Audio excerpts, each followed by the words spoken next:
Bonjour à tous et merci de nous retrouver pour cette nouvelle saison de Trésors d'Archives. Thomas Fouilleron est cette année encore à mes côtés dans cette magnifique bibliothèque qui accueille d'ailleurs encore quelques jours une exposition consacrée aux carabiniers. Oui, au bicentenaire des carabiniers, jusqu'au 15 octobre, jusqu'à la fermeture des grands appartements. Mais aujourd'hui, tout autre sujet au programme. Nous allons parler avec monsieur Yves Giraudon d'un diplôme d'Hercule Ier. Oui, il nous fallait un expert en latinité et hellénité, ancien collègue de lettres classiques au lycée Albert Ier, membre de notre comité de rédaction des Annales monégasques, pour traduire ce qui est un trésor des archives du palais, sans exagérer, ce diplôme de doctorat in utroque iure dans les deux droits. Hercule Grimaldi a été diplômé à la fois en droit civil et en droit canonique, puisqu'il n'était pas destiné au départ à régner, à être seigneur de Monaco. C'était un cadet de famille, donc voué à l'état ecclésiastique. Et puis, la mort de son frère l'a amené à être seigneur de Monaco jusqu'à son assassinat en 1604. Et quel était l'intérêt pour lui d'avoir un doctorat comme celui-ci ? L'intérêt est d'abord la connaissance du droit, certainement, pour quelqu'un qui était destiné à une carrière ecclésiastique et pour gravir plus rapidement la hiérarchie. Si on s'intéresse un peu plus à ce document, il faut rappeler que c'est un document qui a plus de 400 ans, qui est donc en parfait état, on peut dire encore, pour l'époque. Est-ce que vous pouvez nous dire ? Il a exactement 433 ans.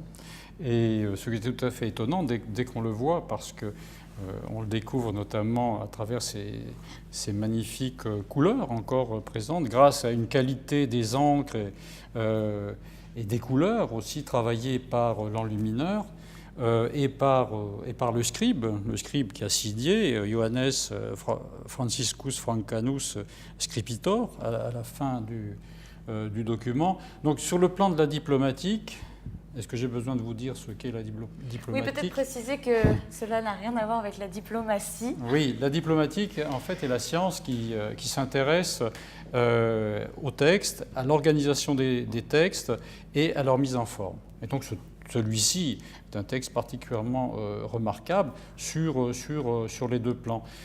Pour ce qui est de son organisation, nous avons un texte latin qui suit exactement l'ordonnancement d'une cérémonie d'intronisation d'un docteur.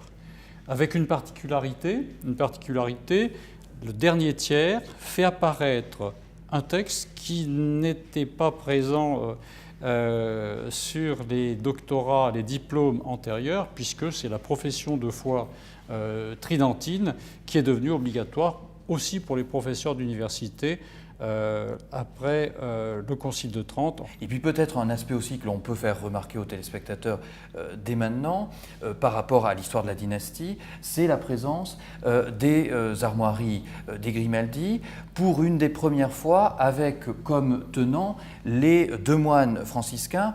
On sait qu'ils apparaissent dans cette situation donc héraldique pour la première fois sur un chapiteau de l'église Saint-Nicolas. On l'avait évoqué l'année dernière. Mais la décoration, par ailleurs, est essentiellement esthétique et ne joue pas de rôle. Il n'y a pas d'interprétation symbolique parce qu'il est difficile de penser que ces bandeaux dans lesquels s'inscrivent par exemple des fleurs qui sont entrelacées et qu'on reconnaît, le dessin est assez réaliste, avec un insecte au bas des deux bandeaux verticaux qui est un pyrocore, plus communément appelé gendarme, donc c'est une punaise des jardins, donc il est difficile d'imaginer qu'il y a un lien, alors que je ne connaîtrais pas, avec le doctorat ou avec Hercule.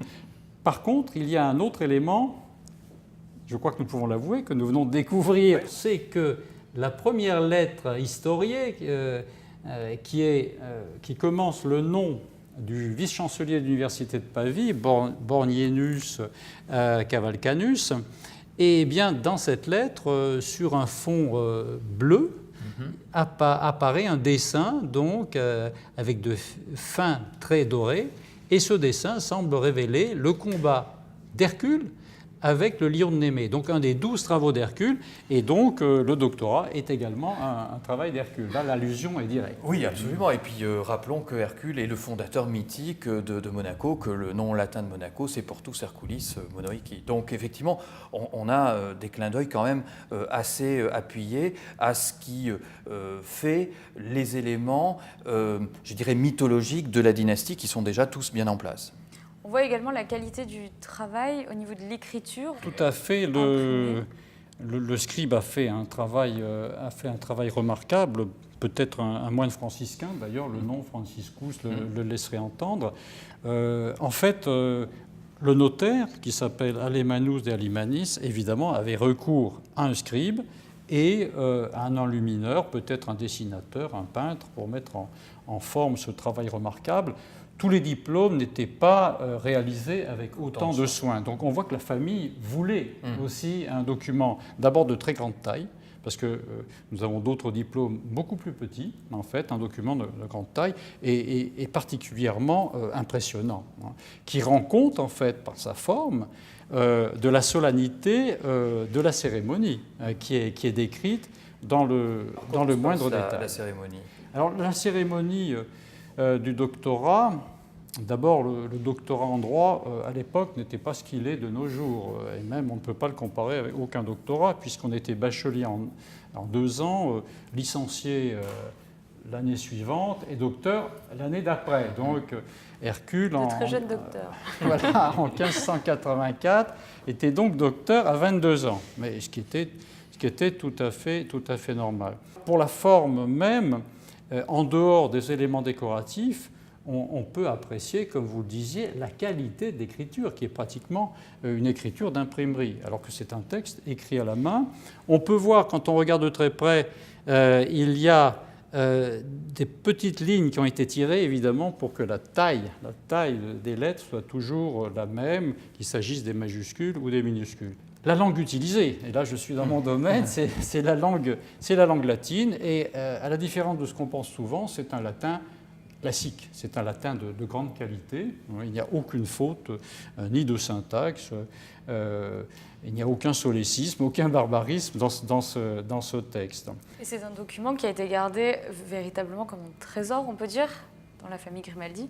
Il a été considéré comme un trésor, effectivement, puisque le prince Albert Ier l'avait fait encadrer pour son bureau, et on peut imaginer qu'il avait mis en regard les diplômes de doctorat honoris causa qu'il avait lui-même reçus en récompense de son œuvre, et en particulier, on peut le mettre en parallèle avec le diplôme de doctorat de l'université d'Aberdeen, qui était aussi dans les 2 droits.